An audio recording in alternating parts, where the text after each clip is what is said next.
It's like refreshing almost, right? It's like maybe it's the temperature or like there's a ABV of it, but it's like, yeah, vanilla honey, that crispness kind of follows through to it.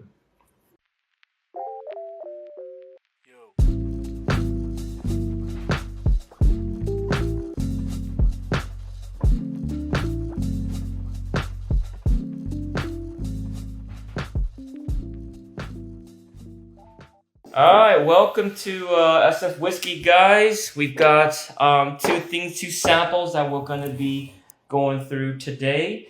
First one up is going to be Glenglassaugh. This is going to be a Glenglassaugh sample, 30-year sample, 44.8%. Some tasting notes provided by the guy that passed it along to us. And then we have a 40-year sample, 42.5% there. I'm going to be trying these through today. 30-year here. That's they're both absolutely beautiful bottles. They look like almost like a teardrop shape, you know? Yeah. Hopefully we'll cut to that. So are we going to do 30-year first? 30-year first, okay. Yeah. Let's go for the 30-year first. Okay. This was released, I guess, bottled. It was bottled on 2013, so that must have been like it was distilled out like 80, like before 85 then, I guess. Oh. But I don't think it's... Okay, whiskey-based. It's a 90. Okay.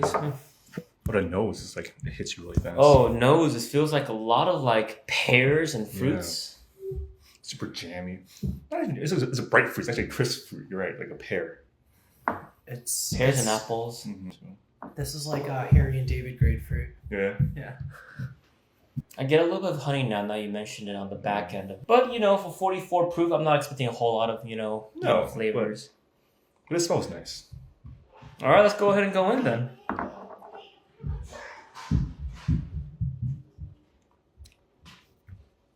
It's like refreshing almost, right?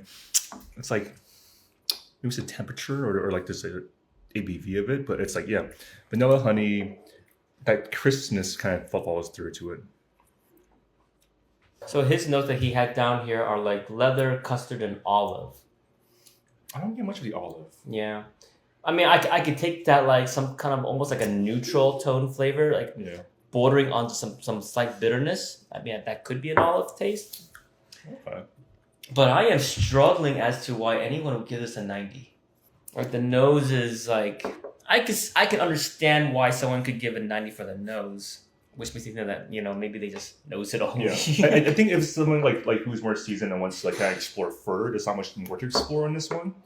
But it's a good sipper. I would drink this all day long. There is a prominent note that you only get with bottles that are close to 30 years old. Yeah. On the palate when it first hits you, but I can't pinpoint it. It lasts up until mid-palate and then it dissipates really quickly. It has a weak finish. Yeah. It has it's really weak. Yeah.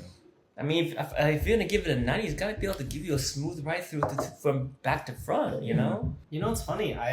If it's a 30-year, I actually prefer this over the Hibiki 30. If we're talking about great mid-palate. Whoa! Better than a Hibiki 30? Alright, bust out the Hibiki. Yeah.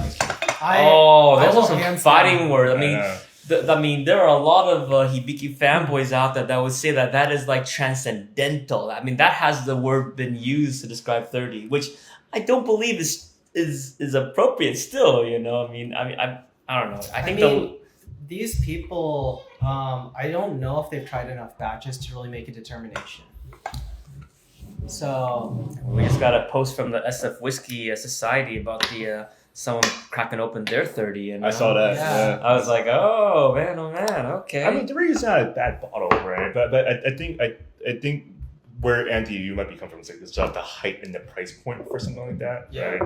It's not necessarily worth it, but it's still delicious. I still think this is better still. Regardless of price. The crazy thing is this though, like Scotch routinely like has excellent bottles at the 30-year mark, and there's plenty of information and there's plenty of like, okay, I'm not gonna say there's a ton of it, but enough to like make it readily available,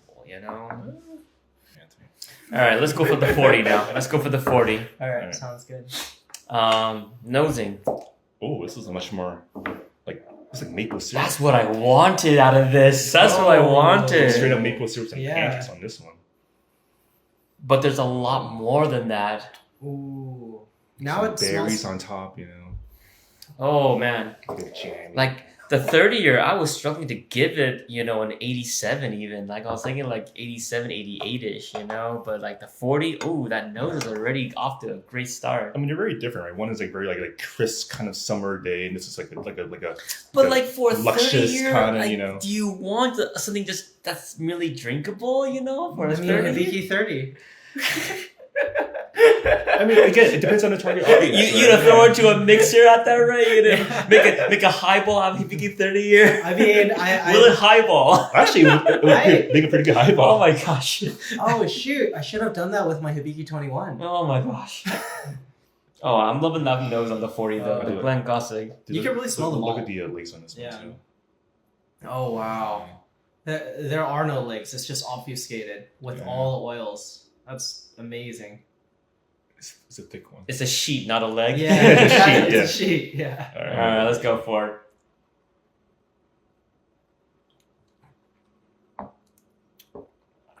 I'm getting some clear, like chocolate, dusty flavors, and this one lasts all the way to the back. Yeah. It has a finish. Yeah.